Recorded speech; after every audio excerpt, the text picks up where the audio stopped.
ನಮಸ್ಕಾರ ವೀಕ್ಷಕರೇ, Karnataka power TV ನ್ಯೂಸ್ಗೆ ತಮ್ಮೆಲ್ಲರಿಗೂ ಸ್ವಾಗತ. ವಾರ್ತೆಗಳ ವಿವರ. ನಿವೇಶನ ಮತ್ತು ವಸತಿ ರಹಿತರಿಗೆ ಸೂರು ಕಲ್ಪಿಸುವಂತೆ ಒತ್ತಾಯಿಸಿ ಬೃಹತ್ ಪ್ರತಿಭಟನೆ.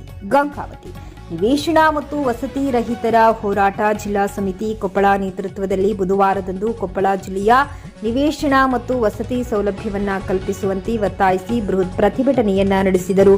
ಅಂಬೇಡ್ಕರ್ ವೃತ್ತದಲ್ಲಿ ಸಂವಿಧಾನ ಶಿಲ್ಪಿ ಡಾಕ್ಟರ್ ಬಾಬಾ ಸಾಹೇಬ್ ಅಂಬೇಡ್ಕರ್ ಅವರ ಮೂರ್ತಿಗೆ ಮಾಲಾರ್ಪಣೆ ನೆರವೇರಿಸಿದ ಪ್ರತಿಭಟನಾಕಾರರು ಸರ್ಕಾರದ ವಿರುದ್ಧ ವಿವಿಧ ಘೋಷಣೆಗಳನ್ನು ಕೂಗುತ್ತಾ ಶ್ರೀಕೃಷ್ಣದೇವರಾಯ ವೃತ್ತದ ಮಾರ್ಗವಾಗಿ ನಗರಸಭೆಗೆ ಆಗಮಿಸಿ ಪ್ರತಿಭಟನೆಯನ್ನ ನಡೆಸಿದರು. ಈ ಸಂದರ್ಭದಲ್ಲಿ ಸಮಿತಿಯ ಕಾರ್ಯದರ್ಶಿ ಎಲ್ ತಿಪ್ಪಣ್ಣ ಮಾತನಾಡಿ, ಕೊಪ್ಪಳ ಜಿಲ್ಲೆಯ ವ್ಯಾಪ್ತಿಯಲ್ಲಿ ಬರುವ ಎಲ್ಲಾ ಸ್ಥಳೀಯ ಸಂಸ್ಥೆಗಳ ನಿವೇಶನ ಮತ್ತು ವಸತಿಗಾಗಿ ಸಲ್ಲಿಸಿರುವ ಅರ್ಜಿಗಳನ್ನು ರಾಜೀವ್ ಗಾಂಧಿ ವಸತಿ ನಿಗಮ ನಿಯಮಿತ ಸಮೀಕ್ಷಾ ಪಟ್ಟಿಗೆ ಸೇರ್ಪಡೆಗೊಳ್ಳಬೇಕು. ಅಗತ್ಯ ಸರ್ಕಾರಿ ಭೂಮಿಯನ್ನ ಪ್ರತಿಷ್ಠೆ ಸಂಸ್ಥೆಯ ವ್ಯಾಪ್ತಿಯಲ್ಲಿ ಗುರುತಿಸಿ ಅದನ್ನು ನಿವೇಶನಕ್ಕಾಗಿ ಕಾಯ್ದಿರಿಸಬೇಕು. ನಿವೇಶನ ರೈತರಿಗೆ ಪಾರದರ್ಶಕವಾಗಿ ಹಂಚಿಕೆಯಾಗಬೇಕು. ಮಂಜುನಾಥ್ ಗುಂಡಾ ವಸತಿ ಯೋಜನೆಗೆ ಸರ್ಕಾರ ರಕ್ಷಣೆ ಹಣ ಬಿಡುಗಡೆ ಮಾಡಬೇಕು ಸೇರಿದಂತೆ ಒಟ್ಟು 9 ಪ್ರಮುಖ ಬೇಡಿಕೆ ಈಡೇರಿಕೆಗಾಗಿ ಒತ್ತಾಯಿಸಿ ಬೃಹತ್ ಪ್ರತಿಭಟನೆ ನಡೆಸಿ ಪೌರಾಯುಕ್ತರ ಮುಖಾಂತರ ಮಾನ್ಯ ಮುಖ್ಯಮಂತ್ರಿಗಳಿಗೆ ಮನವಿ ಪತ್ರ ಸಲ್ಲಿಸಿದರು. ಈ ಸಂದರ್ಭದಲ್ಲಿ ಜಿಲ್ಲಾಧ್ಯಕ್ಷ ಈಡಗಪ್ಪ ಕಾರ್ಟೂನ್, ಲಕ್ಷ್ಮಣ ನಾಯಕ, ಮಲ್ಲಯ್ಯ, 2ನೇ ಶೇಖಮ್ಮ, ಹೊಸಳ್ಳಿ, ಗಂಗಮ್ಮ, ಗಂಗಾವತಿ, ಹಂಪಸದುರ್ಗ, ಸುನೀತಾ, ಮಂಜುನಾಥ್, ಕಂಠೆಪ್ಪ, ನೀಲಮ್ಮ, ತಾಯಮ್ಮ, ತಾಹಿರಾ ಬೇಗಂ ಸೇರಿದಂತೆ ಅಪಾರ ಸಂಖ್ಯೆಯ ನಿವೇಶನ ಹಾಗೂ ವಸತಿ ರಹಿತ ಸದಸ್ಯರುಗಳು ಪಾಲ್ಗೊಂಡಿದ್ದರು.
ಏನು ಹೋರಾಟ ಇದೆ, ವಸತಿ ಮತ್ತು ನಿವೇಶನ ಹೋರಾಟ, ಸೂರಿಯಾಗಿ ಸಮರ ಏನು ಹೋರಾಟ ನಡೆದಿದೆ, ಇದು ಇವತ್ತಿಂದಲ್ಲ.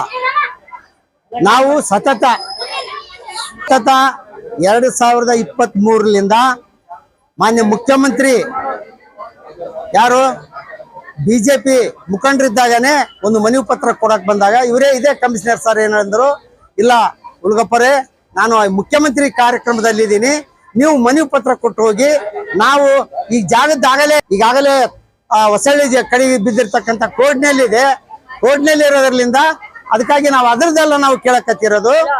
ಈಗ ಹೊಸದಾಗಿನೇ ನೀವು ಜಾಗ ಖರೀದಿ ಮಾಡಿ ಪುನಃ ಈಗ ನಾವೇನು 2000 ಜನರು ನಗರದಲ್ಲಿ ಹಾಕ್ಸಿವಿ, ಅವ್ರಿಗೆ ಬಾಡಿಗೆ ಇರ್ತಕ್ಕಂಥ ಜನ ಅದಕ್ಕಾಗಿ ಅವರಿಗೆ 20 ವರ್ಷ, 30 ವರ್ಷ, 15 ವರ್ಷ, 10 ವರ್ಷ ಪ್ರತಿಯೊಂದು ವಾರ್ಡ್ನಲ್ಲಿ ಕೂಡ ಬಾಡಿಗೆ ಇದಾರೆ. ಅವ್ರಿಗೆ ಜಾಗ ಕೊಟ್ಟು ಮನೆ ಕಟ್ಸ್ಕೊಡ್ಬೇಕಾಗಿ ತಮ್ಮ ಕರ್ತವ್ಯ ಅಂತ ಹೇಳಿದ ಮೇಲೆ, ಇಲ್ಲ ಈಗ ನಾನು ಸದ್ಯ ಮುಖ್ಯಮಂತ್ರಿ ಕಾರ್ಯಕ್ರಮದಲ್ಲಿ ಇದ್ದೀನಿ, ನಾನು ಈಗ ಬರಕ್ಕಾಗಲ್ಲ, ನಮ್ಮ ಷಣ್ಮುಖಪ್ಪ ಅವರು ಮ್ಯಾನೇಜರ್ ಸಾಹೇಬರು ಇದಾರ, ಅವ್ರು ಕೊಟ್ಟು ಹೋಗ್ರಿ ಅಂತ ಹೇಳಿದ್ರು. ವಾರ್ಡ್ ವೈಸ್ ಪರಿಶೀಲನೆ ಮಾಡಿ ನೀವು ರಾಜೀವ್ ಗಾಂಧಿ ವಸತಿ ನಿಗಮದಲ್ಲಿ ಅಪ್ಲೋಡ್ ಮಾಡಿ ನೀವು ಅಪ್ಲೋಡ್ ಮಾಡಿ ಲೀಸ್ಟ್ ಅಷ್ಟ ಕೊಡ್ರಿ. ನಮಗೆ ನೀವು ಭೂಮಿ ಕೊಡೋರಲ್ಲ, ಯಾಕಂತಂದ್ರೆ ಭೂಮಿ ನಿಮ್ ಕೈಗಿಲ್ಲ, ಡಿಸಿ ಮತ್ತು ತಹಸೀಲ್ದಾರ್ ಕೈ ಅಂಡವರ್ ಇರೋದು. ನಾವು ಅವ್ರ ಹತ್ರ ಹೋಗಿ ಕಾಡ್ತೀವಿ ಅಂತ ಹೇಳಿ ಇವ್ರಿಗೆ ಹೇಳಿದ್ವಿ. ನಮಗೇನ್ ಮಾಡಿದ್ರಿ ಇವರು 2023 ಕೊಟ್ಟಿದ್ದು 24 ಇಲ್ಲ 25ರಾಗೆ ನಮಗ್ ಸರ್ವೆ ಮಾಡಿ ಏನ್ ಹೇಳಿದ್ರು, ನಾವು ರಾಜೀವ್ ಗಾಂಧಿ ವಸತಿ ನಿಗಮದಲ್ಲಿ ಅಪ್ಲೋಡ್ ಮಾಡಕ್ ಹೋಗ್ತೀವಿ, ಅದು ಅಪ್ಲೋಡ್ ಆಗ್ತಾ ಇಲ್ಲ ಅಂತೇಳಿ ನಮಗೆ ಎಂಡಸ್ಮೆಂಟ್ ಕೊಟ್ಟರು. ಅಪ್ಲೋಡ್ ಮಾಡ್ಸೋದು ಯಾರು? ಕಮಿಷನರ್. ತಾವು DC ಅವ್ರಿಗೆ ಮನವಿ ಪತ್ರ ಲೆಟರ್ ಬರಿಬೇಕು, ಮಾನ್ಯ ಮುಖ್ಯಮಂತ್ರಿಗೆ ಬರಿಬೇಕು, ಜಮೀರ್ ಅಹಮದ್ ಬೈಗೆ ಬರಿಬೇಕು. ಹಿಂಗ ವಸತಿ ರಾಜೀವ್ ಗಾಂಧಿ ವಸತಿ ನಿಗಮದಲ್ಲಿ ಅದು ಲೇಔಟ್ ಇದನ್ನ ಅಪ್ಲೋಡ್ ಮಾಡ್ತಕ್ಕಂಥದ್ದು ಲಾಕ್ ಆಗಿದೆ, ನೀವು ಲಾಕ್ ಓಪನ್ ಮಾಡ್ರಿ ಅಂತ ಕೇಳ್ತಕ್ಕಂಥ ಕೆಲಸ ನೀವು ಮಾಡ್ಬೇಕು, ನಾವಲ್ಲ. ನಾವು ಅಧಿಕಾರಿಗಳಲ್ಲ, ನಾವು ನಿಮ್ಮನ್ನ ಅಧಿಕಾರಿಗಳ ಅಂತೇಳಿ ನಿಮ್ಮನ್ನ ಕೇಳಕ್ ಬಂದಿರತಕ್ಕಂಥದ್ದು. ಇವತ್ತು ಮಾನ್ಯ ಮುಖ್ಯಮಂತ್ರಿಗಳು ಏನ್ ಹೇಳಿದ್ರು, ಪ್ರತಿಯೊಬ್ಬರಿಗೆ ಜಾಗ ಇರ್ಲೇಬೇಕು, ಅವ್ರಿಗೆ ಮನೆ ಕಟ್ಸ್ಕೊಳ್ಳೇಬೇಕಂತೇಳಿ ಬೆಳಗಾವಿ ಅಧಿವೇಶನದಲ್ಲಿ ಮಾತಾಡಿದ್ರು. ಯಾಕೆ ಇದುವರೆಗೆ ನೀವು ಜಾರಿಗೆ ತರ್ತಾ ಇಲ್ಲ? ಮಾನ್ಯ ಮುಖ್ಯಮಂತ್ರಿಗಳೇ, ನಾವ್ ಯಾರು ಬಸ್ ಫ್ರೀ ಕೇಳಿದ್ದಿಲ್ಲ. ಮಾನ್ಯ ಮುಖ್ಯಮಂತ್ರಿಗಳೇ, 2,000 ರೂಪಾಯಿ ಯಾರು ಕೇಳಿದ್ದಿಲ್ಲ, ನಾವು ಕರೆಂಟ್ ಫ್ರೀ ಕೇಳಿದ್ದಿಲ್ಲ. ನೀವು ಈಗ ಬಂದ ತಕ್ಷಣನೇ ಬಡವರಿಗೆ ಜಾಗ ಕೊಡ್ತೀವಿ, ಬಡವರಿಗೆ ನಾವು ಮನೆ ಕಟ್ಟಿ ಕೊಡ್ತೀವಿ, ಬಡವರ ಮಕ್ಕಳಿಗೆ ವಿದ್ಯಾಭ್ಯಾಸ ಫ್ರೀ ಮಾಡ್ತೀವಿ, ಪ್ರತಿಯೊಂದು ಆಸ್ಪತ್ರೆಯಲ್ಲಿ ಫ್ರೀ ಮಾಡ್ತೀವಿ ಅನ್ನೋದನ್ನ ನನ್ನ ಬಿಟ್ರೆ ಯಾವುದೋ ಬಸ್ನಾಗ ಅಡ್ಡಾಡೋದು, ಧರ್ಮಸ್ಥಳ, ಕುಕ್ಕೆ ಸುಬ್ರಹ್ಮಣ್ಯ ನೋಡ್ಲಿ, ಆದ್ರೆ ಅವ್ರು ರೊಕ್ಕ ಕೊಟ್ಟಲ್ಲಿ ನೋಡ್ಬೇಕು. ಅದ್ರ ರೊಕ್ಕ ಸರ್ಕಾರ ನಮ್ದೇ ಇಲ್ಲ ಅಂತಲ್ಲ. ಅದಕ್ಕೆ ದಯವಿಟ್ಟು ಮಾನ್ಯ ಮುಖ್ಯಮಂತ್ರಿಗಳು ಮಧ್ಯಸ್ಥಿಕೆ ವಹಿಸಿ ಈ ಕಮಿಷನರ್ ಏನ್ ಮಾಡಕತ್ತೇನ, ಈ ಕಮಿಷನರ್ನ ತಾವು ಆದಷ್ಟು ಬೇಗನೆ ಕೆಲಸ ಮಾಡಕ್ ಹಚ್ಚಬೇಕು. ಈತ ಕೆಲಸ ಮಾಡಕ್ ಬಂದಿಲ್ಲ. ಇಲ್ಲಿ ಗಂಗಾವತಿ ವಿಧಾನಸಭಾ ಕ್ಷೇತ್ರ MLA ಆಗಿ ಬಂದಾನ.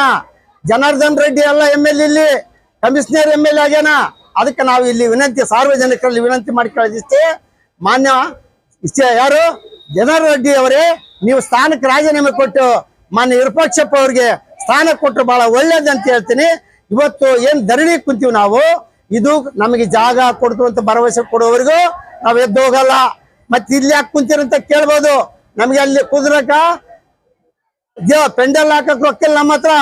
ನಾವು ಮನೆ ಬಾಡಿಗೆ ಕಟ್ಟಕ್ಕಾಗಿನೇ ಸಾಲಾರ್ದನೆ ಬೇರೆ ಬೇರೆ ಹಳ್ಳಿಗೆ ಹೋದ್ರು ಕೂಡ 500, 1500, 2,000ವರೆಗೆ ಬಾಡಿಗೆ ಇರೋದ್ರಿಂದ ನಾವು ಟೆಂಟ್ ಬಾಡಿಗೆ ಕಟ್ಟಕ್ ಆಗ್ತಾ ಇಲ್ಲ. ನೀರು ಒಳ್ಳೆ ನೀರು ತಂದು ಕುಡಿತಕ್ಕಂಥ ತಾಕತ್ ನಮಗಿಲ್ಲ.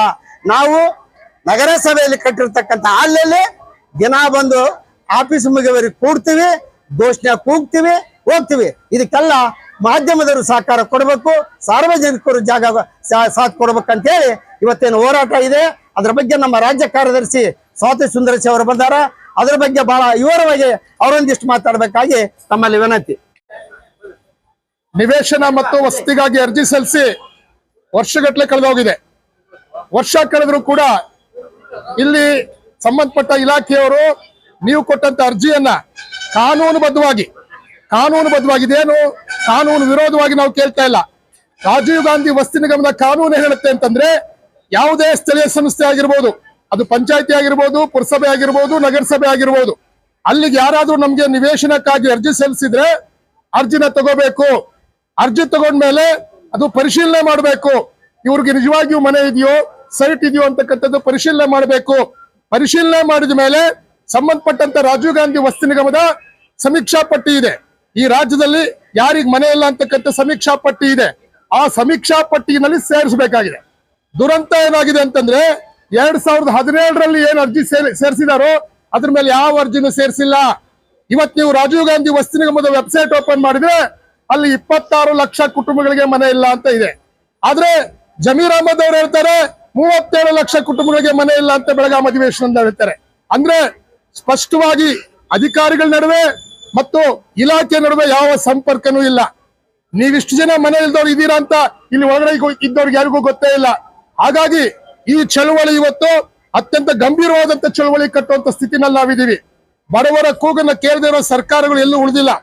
ನಿಮ್ಗೆ ಆಶ್ಚರ್ಯ ಆಗಬೇಕು, ನಾವಿವತ್ತು ಏನ್ ಹೋರಾಟ ಕಟ್ತಾ ಇದ್ದೀವಿ, ರಾಜೀವ್ ಗಾಂಧಿ ವಸತಿ ನಿಗಮದಲ್ಲಿ ಅವ್ರ ಅರ್ಜಿ ಸಲ್ಲಿಕೆ ಆದ್ಮೇಲೆ ಅದನ್ನ ಇಲ್ಲಿ ನೋಟಿಸ್ ಬೋರ್ಡಲ್ಲಿ ಹಾಕಬೇಕು. ನೋಟಿಸ್ ಬೋರ್ಡಲ್ಲಿ ಹಾಕಬೇಕು. ನೋಟಿಸ್ ಬೋರ್ಡಲ್ಲಿ ಯಾರ ಹೆಸರು ಸೇರಿಸಿದೀವಿ, ಯಾರ ಹೆಸರು ಸೇರಿಸಿಲ್ಲ ಅನ್ನೋದು ನೋಟಿಸ್ ಬೋರ್ಡಲ್ಲಿ ಹಾಕಿದ ಮೇಲೆ ಅದನ್ನು ಸರ್ಕಾರಕ್ಕೆ ಕಳಿಸ್ಬೇಕು. ಸರ್ಕಾರ ಪ್ರತಿ ವರ್ಷ ಬಜೆಟ್ ಅಲ್ಲಿ ಇಂತಿಷ್ಟು ಮನೆಗಳು ಅಂತ ಬಿಡುಗಡೆ ಮಾಡ್ತಾರೆ.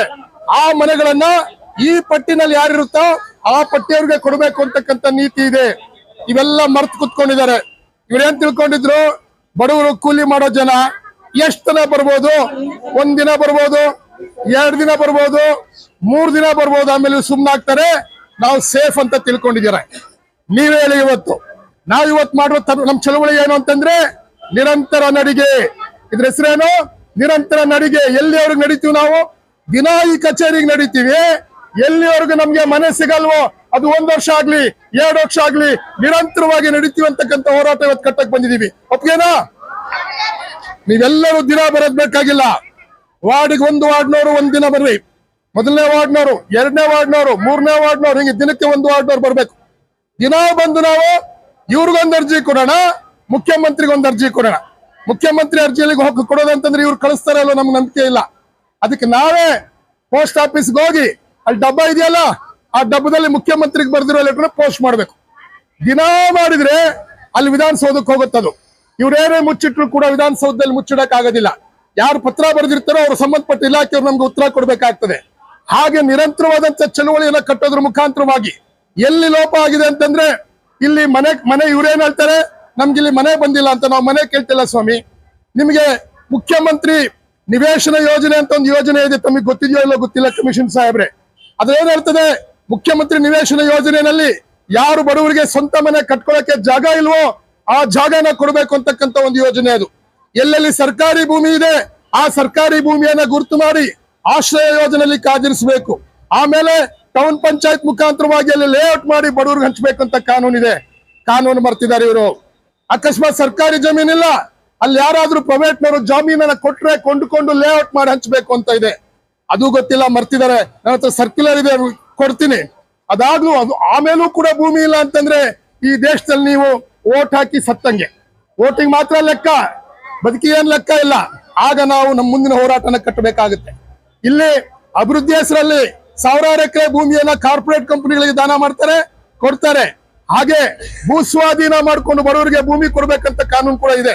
ಆ ಕಾರಣಕ್ಕಾಗಿ ಕಾನೂನು ಮಾಹಿತಿ ನಿಮಗಿಲ್ಲ ಅಂತ ತಿಳ್ಕೊಂಡಿರ್ಬೋದು, ನಮಗಿದೆ.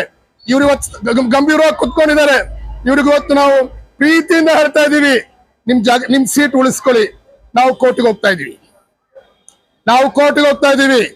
ಕಾನೂನು ಏನ್ ಹೇಳುತ್ತೆ ಅಂತಂದ್ರೆ, ಈ ದೇಶದ ಪ್ರಜೆಗೆ ಯಾರಿಗೆ ಮನೆ ಇಲ್ವೋ ಅವ್ರಿಗೆ ಮನೆ ಕೊಡ್ಬೇಕು ಅಂತಕ್ಕಂಥದ್ದು, ವಸತಿ ಹಕ್ಕಿನ ಖಾತ್ರಿ ಕೊಡ್ಬೇಕು ಅಂತಕ್ಕಂಥದ್ದು ನಮ್ಮ ಸಂವಿಧಾನ ಕೊಟ್ಟಿರ್ತಕ್ಕಂಥ ಹಕ್ಕು.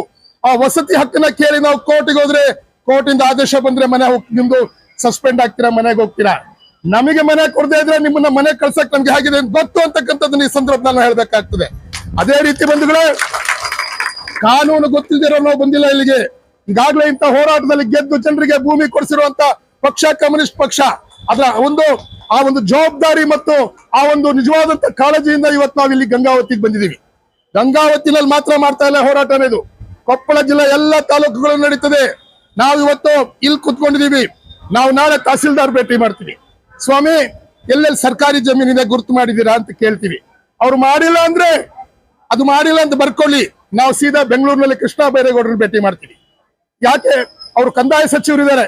ಕಂದಾಯ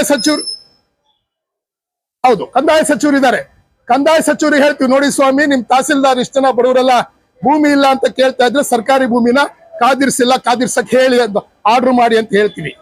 ಯಾವ ಅರ್ಜಿ ತಗೊಂಡಿಲ್ಲ ಇವರೆಲ್ಲ ಪಂಚಾಯತ್ ರಾಜ್ ಇಲಾಖೆಗೆ ಬರ್ತಾರೆ, ಪೌರಾಡಳಿತ ಇಲಾಖೆಗೆ ಬರ್ತಾರೆ. ಈ ಮಂತ್ರಿಗಳನ್ನ ಭೇಟಿ ಮಾಡಿ ಇವ್ರು ಮಾಡಿದಿರೋ ಕೆಲಸದ ಬಗ್ಗೆ ಅವ್ರಿಗೆ ಕಂಪ್ಲೇಂಟ್ ಕೊಡ್ಬೇಕಾಗ್ತದೆ. ಹಾಗೇನೆ ವಸತಿ ಸಚಿವರು ಬಹುಶಃ ಇವತ್ತು ಸಂಜೆ ಅವ್ರ ಕತೆ ಮುಗೀತದೆ ಅಂತ ನಾನು ಅನ್ಕೊಂಡಿದೀನಿ. ಜಮೀರ್ ಅಹಮದ್ ಅವ್ರ ಕತೆ ಸಂಜೆ ಮುಗೀತದೆ. ಅವ್ರೇನಾದ್ರು ರಾಜೀನಾಮೆ ಕೊಟ್ಟರೆ ಹೊಸ ಸಚಿವರು ಬರ್ತಾರೆ, ಅದ್ರ ಸರ್ಕಾರ ಇರುತ್ತೆ. ಅದಕ್ಕೆ ನಾವು ಪ್ರತಿನಿತ್ಯ ಮುಖ್ಯಮಂತ್ರಿಗಳಿಗೆ ಒಂದು ಪತ್ರ, ವಸತಿ ಸಚಿವರು ಒಂದು ಪತ್ರ ಬರೆಯೋಣವಾ? ದಿನ ಕಳಿಸ್ಬೇಕು, ರೆಡಿ ಇರುತ್ತೆ. ನೀವೆಲ್ಲ ಬಂದು ಅದಕ್ಕೆ ಸೈನ್ ಮಾಡಬೇಕು. ಮುಖ್ಯಮಂತ್ರಿಗಳು ನೀವು ಮಾಡಿರೋ ಸೈನ್ ಪತ್ರನ ದಿನ ಕಳಿಸ್ತೀವಿ. ಈ ಚಳವಳಿ ಎಷ್ಟು ದಿನ ನಡೀತದೆ ಅಂತ ಅನ್ಕೊಂಡಿದ್ದಾರೆ? ಇವ್ರು ಅನ್ಕೊಂಡಿದ್ದಾರೆ ಇವತ್ತು ಬಿಸಿಲು, ಇದೊಂದಿನ ಬರ್ತಾರೆ, ನಾಳೆ ಬೆಳಗ್ಗೆ ಹೋಗ್ತಾರೆ ಅಂತ. ನಾಳೆ ಬೆಳಗ್ಗೆ ಸ್ವಾಮಿ ನೀವು ಆಫೀಸ್ ಬಾಗಿಲು ತೆಗಿಯೋಕ್ಕಿಂತ ಮೊದಲು ನಾವಿಲ್ಲಿ ಇರ್ತೀವಿ. ಓಕೆನಾ? ಇವ್ರೇನು ಬೆಳಗ್ಗೆ ಆಫೀಸ್ ಓಪನ್ ಮಾಡ್ಬೇಕಾದ್ರೆ ನಮ್ ಜೆಂಡಾ ಇಲ್ಲಿರುತ್ತೆ, ನಮ್ದು ಹೋರಾಟ ಇಲ್ಲಿರುತ್ತೆ. ಎಷ್ಟು ದಿನ?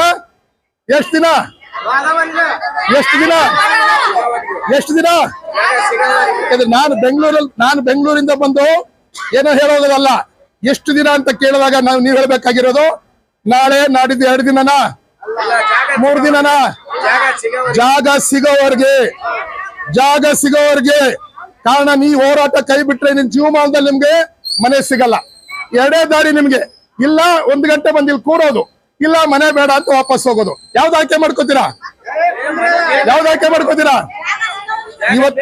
ಇವತ್ತು ನಾವು ಕೇವಲ ಕೆಲವೇ ಮಂದಿ ಸೇರಿಸಿದೀವಿ.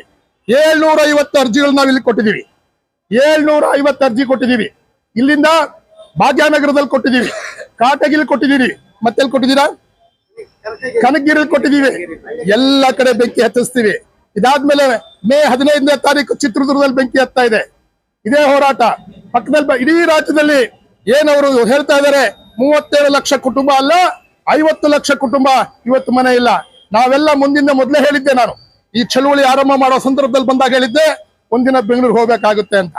ಹೌದಲ್ಲ? ಬೆಂಗಳೂರಿಗೆ ಹೋಗೋದು ಯಾವಾಗ ಅಂದ್ರೆ ಇವ್ರು ಯಾರು ಮಾಡಿಲ್ಲ ಅಂದ್ಮೇಲೆ ಇವ್ರ ಮೇಲೆ ಕಂಪ್ಲೇಂಟ್ ಇಟ್ಕೊಂಡು ಹೋಗ್ಬೇಕಾಗುತ್ತೆ, ಇದನ್ನ ದಾಖಲೆ ಇಟ್ಕೋಬೇಕಾಗುತ್ತೆ. ಪೊಲೀಸ್ನವರು ದಿನನಿತ್ಯ ಇದನ್ನ ಇಂಟೆಲಿಜೆನ್ಸ್ ರಿಪೋರ್ಟ್ ನ ಕಳಿಸ್ಲೇಬೇಕಾಗುತ್ತೆ. ನಾವ್ ಹೇಳಿಲ್ಲ ಕೂಡ ಇಲ್ಲಿ ಚಳುವಳಿ ಆಗ್ತಿರೋ ವಿಷಯವನ್ನ ಸಂಬಂಧಪಟ್ಟಂತ ಪೊಲೀಸ್ ಇಲಾಖೆ ಸರ್ಕಾರದ ಗಮನಕ್ಕೆ ಸೆಳೀತದೆ. ಸನ್ಮಾನ್ಯ ಸಿದ್ದರಾಮಯ್ಯನವರೇ, ಜಿಲ್ಲಾ ಪಂಚಾಯತ್ ತಾಲೂಕ್ ಪಂಚಾಯತ್ ಬರ್ತಾ ಇದೆ. ನಿಮ್ಮ ಎಲೆಕ್ಷನ್ ಮತ್ತೆ ಬರ್ತೀರಾ ನಮ್ಮ ಮನೆ ಬಾಗ್ಲಿಗೆ, ಇಡೀ ರಾಜ್ಯದಲ್ಲಿ ಬರ್ತೀರಾ. 37 ಲಕ್ಷ ಕುಟುಂಬಗಳ ಮನೆ ಬಾಗ್ಲಿಗೆ ಬರ್ತೀರಾ, ಮನೆ ಇಲ್ದರ ಮನೆ ಬಾಗ್ಲಿಗೆ ಬರ್ತೀರಾ. ಬಂದೇನ್ ಕೇಳ್ತೀರಾ ನೀವು? ಓಟ್ ಕೇಳ್ತೀರಾ. ಕೆಳಗಡೆ ಒಂದು ಬ್ಯಾನರ್ ಇದೆ ನೋಡಿ, ಏನಿದೆ ಬ್ಯಾನರು? ನೀವು ಮತ ಪಡೆದು ಮರೆತಿರೇಕೆ ಅಂತಕ್ಕಂಥ ಬ್ಯಾನರ್ ಇದೆ. ಓಟ್ ತಗೊಂಡ್ರಿ, ನಮ್ಮನ್ನೇನ್ ಮಾಡಿದ್ರಿ? ಮರ್ತ್ ಬಿಟ್ಟಿದ್ದೀರಾ. ನೀವೇನ್ ಹೇಳಿದ್ರಿ? ಕಾಂಗ್ರೆಸ್ ಚುನಾವಣಾ ಪ್ರಣಾಳಿಕೆನಲ್ಲಿ ಸರ್ವರಿಗೂ ಸೂರು, ಇಡೀ ರಾಜ್ಯದ ಬಡವರು ಯಾರಿದ್ದಾರೆ ಅವರೆಲ್ಲರಿಗೂ ಮನೆ ಕೊಡ್ತೀನಿ ಅಂತ ಸಿದ್ದರಾಮಯ್ಯನವರ ಸರ್ಕಾರ ಕಾಂಗ್ರೆಸ್ನ ಚುನಾವಣಾ ಪ್ರಣಾಳಿಕೆಯಲ್ಲಿ ಬರೆದಿದ್ದಾರೆ. ಅದನ್ನ ನಾನು ನಿಮ್ಗೆ ಅವರಿಗೆ ಜ್ಞಾಪಿಸ್ತೀನಿ. ಅವರೇ ಬರ್ದಿರೋದು. ನೀವು ಹೇಳಿದ್ದೀನಿ ಯಾಕೆ ಮಾಡಿಲ್ಲ? ಆಯ್ತು 2.5 ವರ್ಷ ಆಯ್ತು, ಯಾಕೆ ಮಾಡಿಲ್ಲ ಅಂತ ಕೇಳ್ಬೇಕು. ಹೌದಲ್ಲ? ನಿಮ್ ಸರ್ಕಾರ ಇಲ್ಲಿ ನಮ್ಗೆ 1.5 ಲಕ್ಷ ಕೊಟ್ಟು ಮನೆ ಕಟ್ಟಿ ಅಂತ ಹೇಳ್ತಾ ಇದ್ದಾರೆ. ಈ ಮನೆ ಸಿಕ್ಕಿದ್ದಾರೆ, ನೀವು ಅಕಸ್ಮಾತ್ ಮನೆ ಸಿಕ್ಕಿದ್ಮೇಲೆ 1.5 ಲಕ್ಷ ಕೊಡ್ತಾರೆ. 1.5 ಲಕ್ಷದಲ್ಲಿ ಮನೆ ಕಟ್ಕೊಳಕ್ ಆಗುತ್ತಾ? ಅಲ್ಲ ಸ್ವಾಮಿ, ನಿಮ್ದೇ ಸರ್ಕಾರ ತೆಲಂಗಾಣದಲ್ಲಿದೆ, ಪಕ್ಕದಲ್ಲಿ ತೆಲಂಗಾಣದಲ್ಲಿ ಕಾಂಗ್ರೆಸ್ ಸರ್ಕಾರ ಇದೆ, ರೇವಂತ್ ರೆಡ್ಡಿ ಮುಖ್ಯಮಂತ್ರಿ ಇದ್ದಾರೆ. ಅಲ್ಲಿ ಮನೆಗೆ 5 ಲಕ್ಷ ಕೊಡ್ತಿದ್ದಾರೆ. ಎಷ್ಟು ಲಕ್ಷ? 5 ಲಕ್ಷ. ಅದೇ ಕಾಂಗ್ರೆಸ್ ಸರ್ಕಾರ, ಅದೇ ರಾಹುಲ್ ಗಾಂಧಿ, ಅದೇ ಪ್ರಿಯಾಂಕಾ ವಾಡ್ರಾ, ಅದೇ ಪಾರ್ಟಿ. ಆ ರಾಜ್ಯದವ್ರಿಗೊಂದು ನ್ಯಾಯ, ನಮಗೊಂದು ನ್ಯಾಯನಾ? ನಾವೆಷ್ಟು ಕೇಳ್ಬೇಕು ಇವಾಗ? ಕನಿಷ್ಠ ಎಷ್ಟು ಲಕ್ಷ? 5 ಲಕ್ಷ ಕೊಡಿ, ಕನಿಷ್ಠ 5 ಲಕ್ಷ ಕೊಡಿ. ಇದು ನಮ್ ಬೇಡಿಕೆ ಇದೆ. ಇದ್ರ ಜೊತೆಗೇನೆ ಬಹಳ ಮುಖ್ಯವಾದ ಪ್ರಶ್ನೆ ನಾವು ಎತ್ತಬೇಕಾಗಿರೋದು, ಮನೆ ಕಟ್ಕೊಳಕ್ ನೀವು ಮನೆ ಕೊಡೋದು ಬೇಡ ನಮ್ಗೆ. ಫಸ್ಟ್ ಏನ್ ಕೊಡ್ಬೇಕು? ನೀವು ಜಾಗ ಕೊಡಿ. ಜಾಗ ನೀವು ಕೊಡ್ಲಿಲ್ಲ ಅಂದ್ರೆ ನಾವೇನ್ ಮಾಡ್ತೀವಿ? ನಮ್ಗೆ ಎರಡೇ ದಾರಿ, ಇಲ್ಲ ನೀವು ನಮ್ಮನ್ನ ಇಲ್ಲಿ ಕೂರಾಕ್ ಬಿಡ್ಬೇಕು, ಇಲ್ಲ ಜೈಲಿಗೆ ಹಾಕ್ಬೇಕು. ಇಲ್ಲ ಜೈಲಿಗೆ ಕಳಿಸಿ. ಎಲ್ಲರೂ ಜೈಲಿಗೆ ಹೋಗಕ್ ರೆಡಿ ಇದ್ದೀರಾ? ಮನೆ ಕೊಡಿ, ಇಲ್ಲ ಜೈಲಿಗೆ ಕೊಡಿ. ಇದೊಂದು ಸ್ವಲ್ಪ ದಿನ ಕೂರೋಣ ಇಲ್ಲಿ. ಈಗ ನಾವು ನಿರಂತರ ನಡಿಗೆ ಅಂತ ನಡೀತಾ ಇದೀವಿ. ನಿಮ್ ಕಿವಿ ಕಣ್ಣು ಬಾಯೆಲ್ಲ ಮುಚ್ಕೊಂಡು ನಮ್ಗೇನು ಸ್ಪಂದನೆ ಮಾಡ್ಲಿಲ್ಲ ಅಂದ್ರೆ ನಮ್ಮ ಮುಂದಿನ ಹೋರಾಟ ಯಾವುದು? ರಸ್ತೆಗೆ ಹೋಗೋಣ, ರಸ್ತೆ ಬಂದ್ ಮಾಡೋಣ. ಪೊಲೀಸ್ನವ್ರು ಅನಿವಾರ್ಯವಾಗಿ ನಮ್ನ ಅರೆಸ್ಟ್ ಮಾಡ್ತಾರೆ. ಆಗ ಅವ್ರಿಗೆ ಹೇಳೋಣ, ಸ್ವಾಮಿ ನಮಗ್ ಮನೆ ಇಲ್ಲ, ಊಟನೂ ಇಲ್ಲ, ನಮ್ಮನ್ನೆಲ್ಲಿ ಕಳಿಸಿ? ಜೈಲಿಗೆ ಕಳಿಸಿ. ಜೈಲಿಗೆ ಹೋಗಕ್ ರೆಡಿ ಇದ್ದೀರಾ? ನಿಮ್ಮನ್ ಮಾತ್ರ ಕಳ್ಸಲ್ಲ, ನಾನು ಬರ್ತೀನಿ. ಈಗಾಗಲೇ ಬಹಳ ಸಲ ಜೈಲಿಗೆ ಹೋಗಿ ಅನುಭವ ಇರೋದ್ರಿಂದ ನಾವು ನೀವು ಜೈಲಿಗೆ ಹೋಗೋಣ. ಜೈಲಲ್ಲಿ ಚಳವಳಿ ಶುರು ಮಾಡೋಣ. ಜೈಲಲ್ಲೂ 2 ಊಟ ಕೊಡ್ತಾರೆ, ಊಟ ಮಾಡೋದು, ಚಳವಳಿ ಮಾಡೋದು. ಒಪ್ಗೆನಾ? ಏನಾದ್ರೂ ಆಗ್ಲಿ, ಈ ರಾಜ್ಯದ ಬಡವರಿಗೆ ಒಬ್ಬರಿಗೆ ಮನೆ ಇಲ್ಲ ಅಂತಕ್ಕಂತ ಒಂದು ಪರಿಸ್ಥಿತಿನ ನಿರ್ಮಾಣ ಆಗಿರುವಂತ ಸಂದರ್ಭದೊಳಗೆ ಎಲ್ಲರಿಗೂ ಮನೆ ಕೊಡಿಸೋ ತನಕ ಈ ಹೋರಾಟ ಮುಂದುವರಿಸಬೇಕು. ಅದಕ್ಕೆ ಗಂಗಾವತಿ ಸಾಕ್ಷಿ ಆಗಬೇಕು. ನಿಮ್ಮ ಹೋರಾಟ ಬೇರೆ ಬೇರೆ ಭಾಗದಲ್ಲಿ ಇರ್ತಕ್ಕಂಥ ಬಡವರಿಗೆ ಒಂದು ಸ್ಫೂರ್ತಿ ಕೊಡಬೇಕು. ಆ ಮುಖಾಂತರವಾಗಿ ಏನ್ ನಾವು ಸೂರಿಗಾಗಿ ಸಮರ ಅನ್ನೋ ಒಂದು ಹೋರಾಟ ಕಟ್ಟಿದೀವಿ, ಸೂರಿಗಾಗಿ ಸಮರ ಮಾಡ್ತಾ ಇದೀವಿ. ಈ ಸಮರದ ಭಾಗವಾಗಿ ನೀವೆಲ್ಲ ಸೈನಿಕರಾಗಿ ಸಿದ್ಧರಾಗಬೇಕು ಅಂತಕ್ಕಂಥ ಕರೆ ಕೊಟ್ಟು, ನಾಳೆ ಬೆಳಿಗ್ಗೆ ನಾವು ಇಲ್ಲಿಗೆ ಬರೋ ಟೈಮ್ ಇದೆಯಲ್ಲ, ಇವತ್ತು ಮೊದಲ ದಿನ ಅಂತ ಹೇಳಿ ಬೇರೆ ಟೈಮ್ ನಾವು ಬಂದಿದ್ದೆಲ್ಲ ತಡ ಆಯ್ತು. ಈಗ ನೀವು ತೀರ್ಮಾನ ಮಾಡ್ಬೇಕಾಗಿದ್ದು, ಬೆಳಿಗ್ಗೆ ಇಲ್ಲಿಗೆ ಎಷ್ಟೊತ್ತಿಗೆ ಬರ್ಬೋದು? ಸರ್ಕಾರದ ಆಫೀಸು 8 ಗಂಟೆಯಿಂದ ಶುರುವಾಗುತ್ತೆ. ಬಿಸ್ಲಿರೋದ್ರಿಂದ ನಾವೆಷ್ಟೊತ್ತಿಗೆ ಬರ್ಬೋದು? ಅಲ್ಲ, ಅದಕ್ಕೆ ನೀವು ತೀರ್ಮಾನ ಮಾಡಿ. ಹೆಣ್ಮಕ್ಳು ಮನೇಲಿ ನಾನು ಬಲವಂತ ನಿಮ್ಮಲ್ಲಿ ಅಡಿಗೆ ಮಾಡ್ಬೇಕು, ಮನೆ ಕೆಲಸ ಮಾಡ್ಬೇಕು, ಇವೆಲ್ಲ ಇದೆ. ಬೇಡ, ನಾವೇನು ಹೇಳೋದ್ ಬೇಡ, ಅವ್ರಿಗೆ ಬಿಡೋಣ, ಹೇಳೋದ್ ಬೇಡ. ಎಷ್ಟೊತ್ತಿಗೆ ಬರ್ಬೋದು? 8 ಗಂಟೆ. 8 ಗಂಟೆಗ